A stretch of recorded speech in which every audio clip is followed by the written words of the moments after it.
দেখিছোঁ মোবাইল চাৰ্জাৰটো ফিটিং কৰা আছে কথা বুজিছে তাৰটো তলৰ ফালে অলপ জুই লাগিছে নেকি এইটো ক'ব তেতিয়াতো আমি পেনিক হৈ গৈছোঁ ন কোনো সিদ্ধান্ত ল'ব পৰা নহ'ব চিগাৰেটেৰ একটা প্যাকেট দেখেছে কিন্তু এইটো বালিশৰ তল পিলোৰ তলত একটা সিগাৰেটেৰ প্যাকেট পুলিশে এইটো ৰিকভাৰি কৰেছে ৰাতে তাৰমানে কয়েল জ্বলাই হয়তো এই কয়েলৰ পৰা চাৰ্জৰ উমলি আছিল কয়েলৰ পৰা চাৰ্জৰত লাগিছে চাৰ্জৰৰ পৰা তোষকত ধৰিছে তাৰপিছতে এই ঘটনা ৰাতিপুৱা ধোৱা হৈ গৈছে একদম ভিতৰত পোৱা নাই এইটো পিলোর তলত একটা সিগারেট প্যাকেট পাইছে আমি খিড়কি দি দেখিছোঁ এইটো পুলিশ ক'ব পাৰিব পুলিশ দেখেনছে কনফার্মলি সেইটো আমি নাজানো মদের বোতলের খবর আমি নাজানো হয়তো পাবার আমার তো উদ্দেশ্য হয়েছে মানুষজন টানি আনি রিকভারি করা আমি তো আর ইনভেস্টিগেশন করে যাওয়া নাই কি হয়েছে কি আছে কি না দেখা নাই ম্যাডাম এই তো ধোয়া তো কিনকে উদ্ধার করি আমি খালি বডিটো ধরি আনিছো এই যে কৈছিল টানি আনিছো খিড়কিটো ভাঙিছে এই যে কাজটো পৰি আছে হাতুৰি দিয়ে বাৰী দি খিড়কিটো ভাঙিছো হাতুৰি বাৰী দি খিড়কিটো ভাঙিছো খিড়কিটো ভাঙার পিছতে আমি দেখিছোঁ যে মা আর জিয়রি টুকুনি মারি আছে ইয়াতে ফায়ার ব্রিগেড আইছে পুলিশে খবর দিছে আইছে তারপরে এম্বুলেন্স আইছে সেইটোতো আমি ক'ব নোৱাৰোঁ ৰাতি কেনেকৈ কুৱেশ্যন কৰিছে মই বাৰ কৈছোঁ যে আমি যেতিয়া মৰ্ণিং ৱাকত কাৰণে ওলাই যাওঁ এইটো আমাৰ হেবিট 5 to 5:30 ভিতৰত আমি মৰ্ণিং ৱাকত ওলাই যাওঁ কথা বুজিছে সেইটো টাইমতে মই গন্ধটো পাইছোঁ বেয়া গন্ধ পাওঁতে মই ভাবিছোঁ কিয় বেয়া গন্ধ ওলাব হয় আজি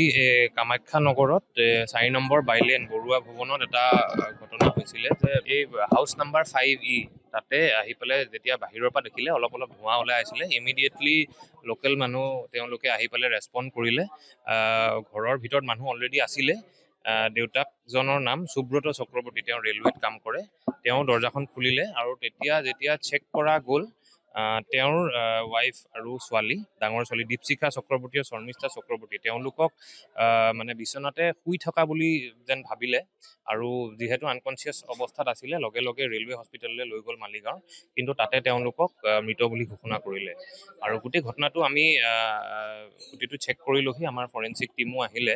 চেক কৰি আমি মানে তেনেকুৱা ছাছপিচিয়াছ একো পোৱা নাই যেনে কোনো থাৰ্ড পাৰ্চন ঘৰটোৰ ভিতৰত সোমোৱা নাই ৰাতিটোৰ ভিতৰত ঘৰত মাক দেউতাক আৰু জীয়েকে আছিলে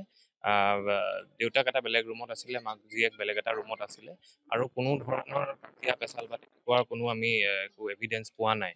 যি মানে যোনটো দেখিছোঁ আৰু জুইটো বৰ ডাঙৰ জুই ইয়াত লগা নাই সৰু জুই কিন্তু আমাৰ ছাছপেক্ট এনেকুৱাই যে কিবা এটা মানে ছাফোকেশ্যন হৈ ঢুকাইছে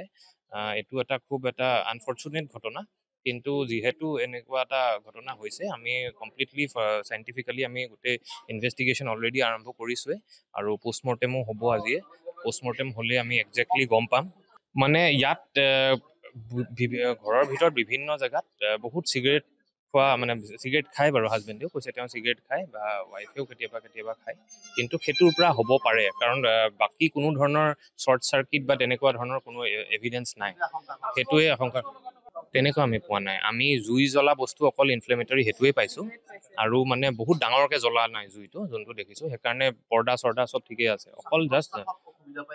হয় মানে ছাফোকেশ্যন কৰে ৰেগুলাৰলি স্মকিং কৰে হাজবেণ্ডেও কৰে ৱাইফেও কৰে যোনটো আমি এভিডেন্স পাইছোঁ তো সেইটোৰ পৰা বিচনাৰ আছিলে পেকেটছ আছিলে তো মষ্ট প্ৰবেবলি তাৰ পৰাই হ'ব পাৰে বাকী আমি ফাইনেলিটো আমি পোষ্টমৰ্টেমৰ পৰাহে গম পাম কিন্তু আমি যোনটো মানে কোনোবা থাৰ্ড মানুহ সোমাই পেলাই কিবা মানে সেই আৰু ক্ৰাইম হোৱা যেন আমাৰ লগা নাই এতিয়াও এক্সিডেণ্টেল